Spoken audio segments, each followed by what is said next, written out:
Kita lanjutkan pembahasan kita mengenai asam dan basa. Jadi asam itu dibedakan menjadi asam kuat dan asam lemah. Begitu juga dengan basa, ada basa kuat, ada basa lemah. Nah, di sini kita bahas dulu yang bagian asamnya. Jadi asam kuat itu maksudnya adalah dia terionisasi sempurna. Dia terionisasi sempurna. Terionisasi sempurna. Contohnya seperti apa? Misalkan larutan HCl. Nah, dia akan terurai menjadi H+ dan Cl-. Nah, H+ ini kalau dia asam kuat, H+ ini dia akan di dalam air jumlahnya banyak. Nah, H+ ini di dalam air jumlahnya banyak. Nah, kemudian kalau kita lihat dari derajat ionisasinya, asam kuat itu derajat ionisasi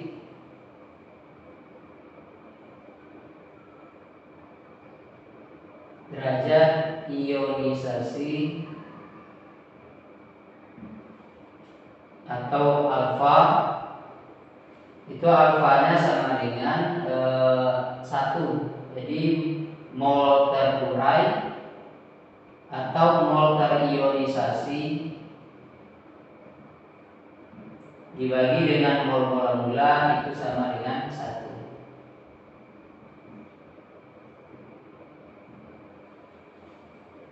Kemudian rumus untuk mencari konsentrasi H+-nya itu sama dengan alfa kali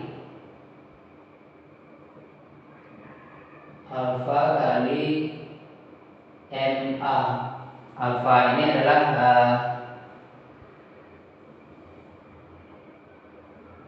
alfa ini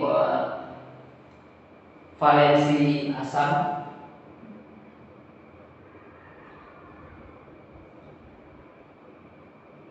Nah, jadi kalau seandainya larutannya itu HCl, maka di sini valensi asamnya adalah ini yang angka indeksnya ini kita ambil yang alfanya itu angka indeks ini. Nah, ini alfanya berarti 1. Kemudian kalau ada larutan H2SO4 misalkan H2SO4, nah ini angka indeksnya di sini 2 ini, maka alfanya adalah 2.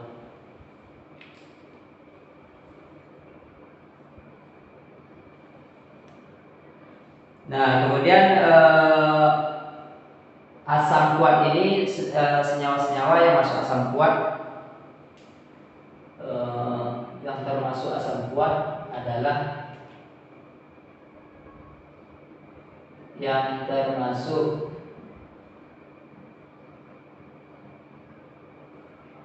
asam kuat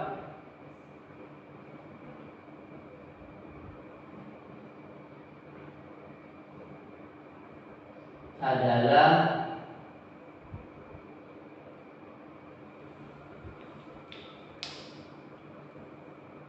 HCl, itu senyawa HCl, Hi,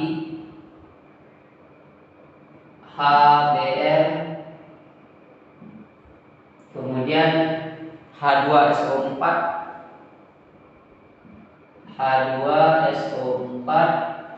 HClO3, HClO4 dan HNO3. Jadi HNO3. Nah, ini senyawa-senyawa yang masuk asam kuat. Jadi ada asam klorida HCl, kemudian asam iodida Hi, kemudian HBr asam bromida, H2SO4 asam sulfat, HClO3 HClO4 asam perklorat. Nah, kemudian ada HNO3. Nah, inilah senyawa yang termasuk asam kuat. Nah, sekarang kita masuk ke asam lemah.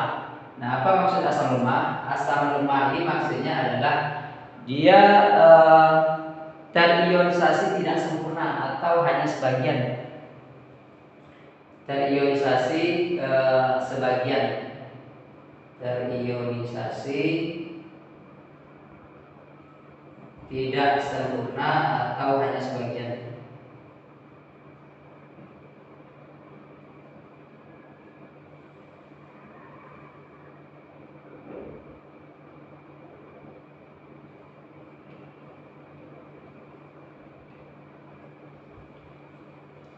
Nah, misalkan larutan HCN, asam lemah itu misalkan HCN, asam sianida. Nah, dia akan mengalami reaksi reversible atau reaksi kesetimbangan. Nah, ini menjadi H plus tambah Cn min.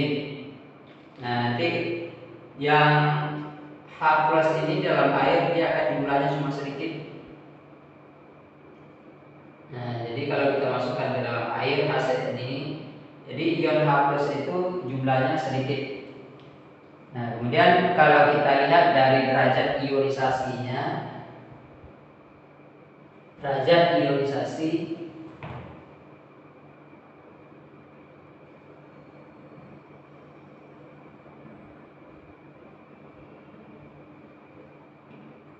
atau alfa.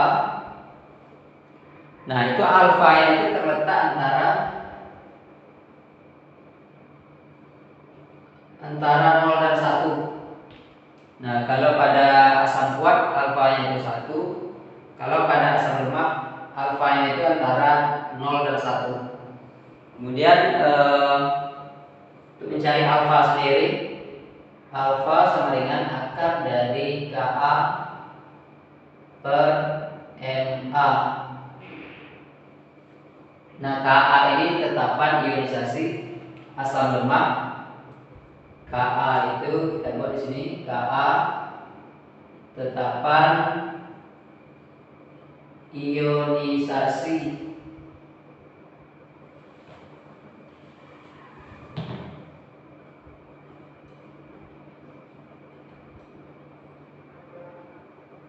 asam lemak. Jadi kalau ada Ka berarti asam lemak, kalau Kb nanti asam lemak berarti. Jadi kalau ada K berarti senyawanya senyawa lemak. Kalau di asam berarti asam lemak. Kemudian Ma molaritas asam.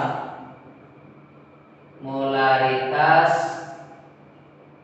asam. Nah, di sini juga ada Ma, berarti Ma itu molaritas asam. Nah, ini derajat ionisasi pada asam lemak. Jadi akar dari Ka per Ma. Kemudian untuk mencari H plus atau konsentrasi H plus, nah itu sama dengan akar dari Ka kali Ma. Nah, kemudian kita lihat senyawa yang termasuk asam lemak, yang termasuk asam lemak.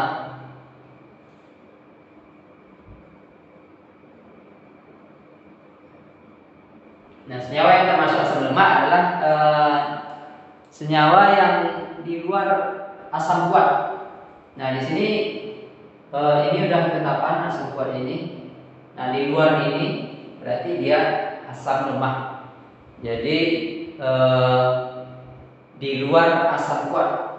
Nah, intinya berarti di luar asam kuat. Nah, dia adalah asam lemak. Nah, contohnya seperti apa? Contohnya seperti senyawa HCN, CH3, COOH, kemudian HCN, kemudian H2, CO3 misalkan, H2CO3 dan lain-lain. Nah, intinya di luar asam kuat. Kali ini kita harus wajib dihafal. Kita harus tahu mana yang asam kuat dan mana yang asam lemah. Nah, ini sangat diperlukan nanti dalam mengerjakan soal. Kita harus bedakan yang mana yang asam kuat dan mana yang asam lemah.